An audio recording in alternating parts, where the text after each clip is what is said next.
Dans l'interview de Zach en roue libre du 24 février 2019, tu dis qu'on t'a empêché d'inviter des personnes en plateau car elles avaient une mauvaise réputation, ce qui était également le cas de Zach pour son émission. Comment le vis-tu et pourrais-tu nous citer ces personnes concernées ? Comment je le vis ? Très mal, parce que je fais partie des gens qui ont envie de donner la parole à tout le monde. Il y a des gens qui disent on ne doit pas débattre avec l'extrême droite.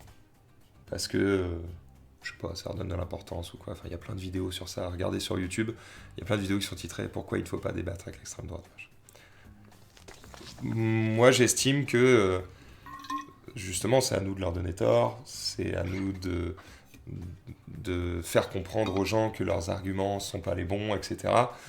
Peu importe ce que tu penses, on est dans un pays où on est censé avoir le droit de parole. Et tant qu'on ne fait pas l'apologie de la haine ou d'un racisme complètement décomplexé ou ce genre de choses, pour moi, il faut pouvoir tout dire. Donc, après, quand on m'interdit... Ceux qui diront que du coup, tu lui donnes de la visibilité, donc potentiellement des nouveaux abonnés, des choses comme ça, tu vois, j'imagine. Mais c'est insulter les gens qui nous regardent. Enfin, je pense que les gens sont assez intelligents pour estimer si ce qu'il dit, c'est de la merde ou pas. Et en fait, t'as peur de quoi quand tu l'invites ? T'as peur qu'il ait raison ? Alors, tu vois, si t'es sûr qu'il a tort, donne-lui tort. Moi, j'aime pas cet argument de dire... De dire on peut pas débattre avec certaines personnes parce qu'ils ont fait des choses peu recommandables, parce qu'ils ont dit des choses avec lesquelles on n'est pas d'accord. C'est-à-dire des choses peu recommandables.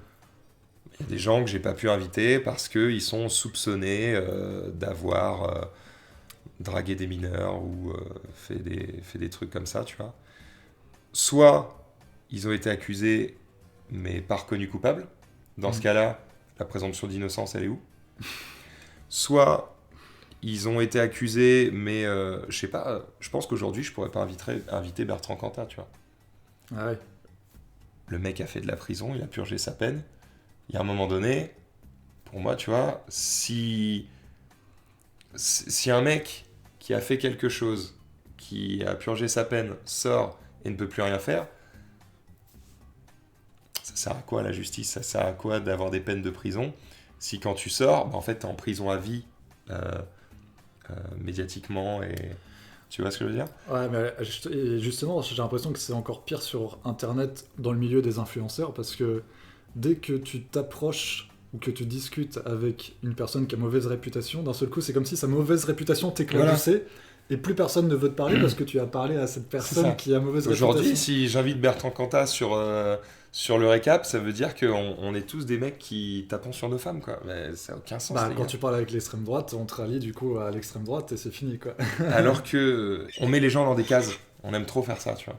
Et du coup, c'est hyper dommage parce que chaque être humain est quand même beaucoup plus riche que ça. Et je veux dire, moi, je peux échanger avec un mec d'extrême droite. Je peux même peut-être partager certains avis avec lui et pas avoir envie de voter pour lui parce que je suis pas d'accord sur plein d'autres trucs. Et du coup, je trouve ça trop dommage de s'interdire de parler avec des gens parce qu'ils ont fait ou dit certains trucs ou qu'ils partagent certaines idées. Et du coup, on va pas échanger avec eux alors que, je veux dire, on a le droit d'avoir des avis, on a le droit d'avoir fait ou dit des conneries dans nos vies. Tant qu'on a expié nos fautes, entre guillemets, c'est bon, je veux dire, une fois que t'es passé devant la justice, que t'as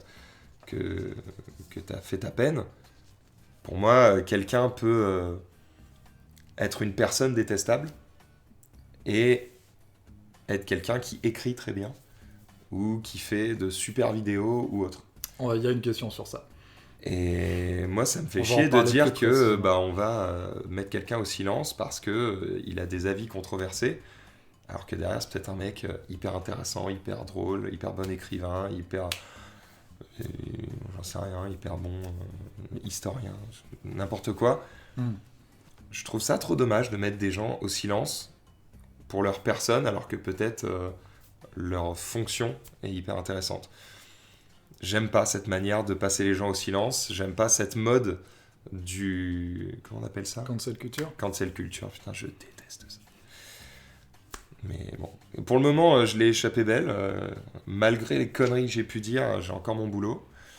Dieu merci, mes patrons me soutiennent beaucoup, parce que franchement, ils auraient pu me virer, hein.